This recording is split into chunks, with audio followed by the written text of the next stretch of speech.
So the bulk of the population is anti-regime, would you say? Because, some are saying, well, Aleppo, Damascus, the major cities, there's still some supporters of the regime, and until those cities, openly side with the protesters, we're not going to see a toppling of the regime. And then, of course, it's a very diverse society. We know that the ruling regime, Alawites, are a minority ruling over many Sunni Muslims. There's Christians, the Kurds, of course. To what extent, are these communities, together in wanting to see the regime fall, or, which ones are still resisting? Okay. Syria is a pretty diverse country, but despite the talk about diversity in religious terms and sectarian terms, almost 80% of the people are a Sunni, belong to Sunni Islam.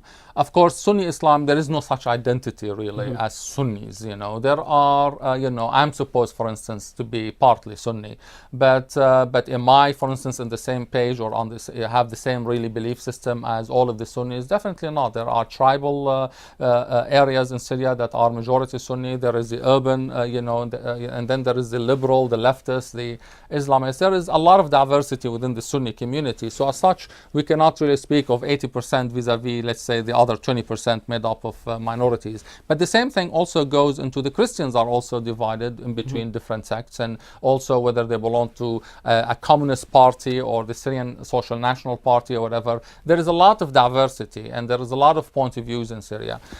So we have to factor all of that into the equation, really, as we talk about the current goings on in Syria. True, the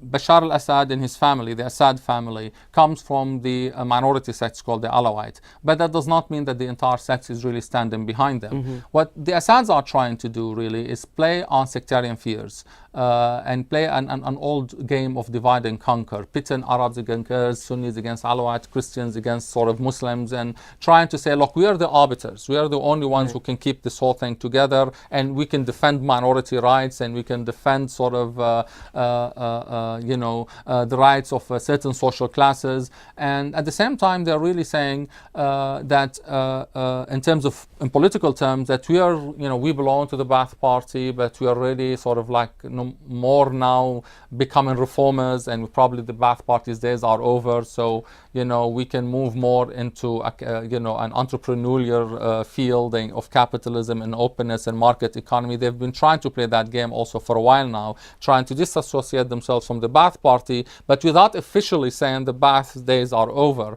because they also rely on the Ba'ath as a basis for support. So they're playing all different sort of political lines. They are making all sort of contradictory political statements in the hope of confusing everybody, and at the same time getting supporters from every group in Syria. For this reason, yes, they do in the final, in the final analysis, they do have some real supporters on the ground. But when the revolution began and the bloodshed began and escalated, and the level of violence escalated, and the Assads began playing the sectarian card openly, they lost much of that support. They're not only within the Sunni community, but within the Alawite community, within the Christians. People cannot lie to themselves, cannot belie their own eyes. They cannot simply shut their own minds completely. Only people who really are too much vested in the Assads will be sort of able or willing to go the distance in their support for the Assads. In practical terms in Syria, these people who are willing to sort of stand by the Assads to the end seem to be a minority within the Alawite community, mostly young people who are brainwashed. There is a cult of personality that the Assad have built around themselves.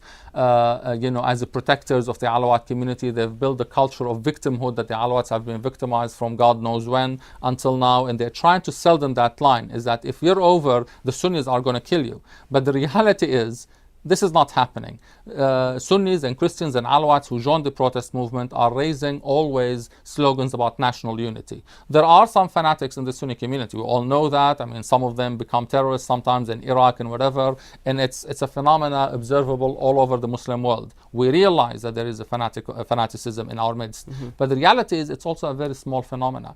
The majority of the protester movement, I mean, we are talking about 99% of them. When they go to the street, they are shouting slogans about national unities, about Sunnis and Alawites being together, Arabs and Kurds being together, Muslims and Christians being together. They are refusing to be divided. And despite 4 months of continuous attempts by the regime to divide them, to make them sectarian, they have so far avoided that pitfall, except for some sporadic incidents.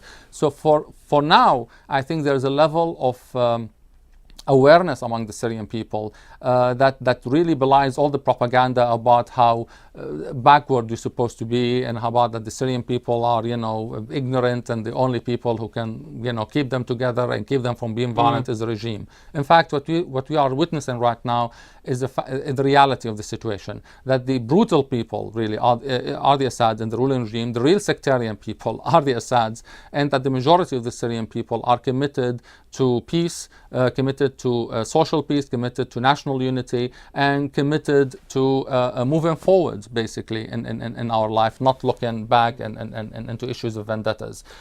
So I think what we're really witnessing at this stage is the development of new Syrian consciousness. For the first time, we are Syrians. For the first time, Arabs and Kurds, for instance, for a long time we were told the Kurds are separatists, and they're waiting for the chance to just leave Syria and establish an independent state and whatever.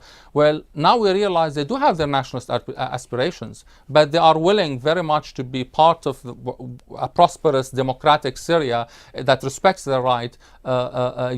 If we are willing to sort of acknowledge their existence, their basic rights, and really reach across that divide between Arabs and Kurds, and say, look, this is the country, this is what we have, let's develop it together.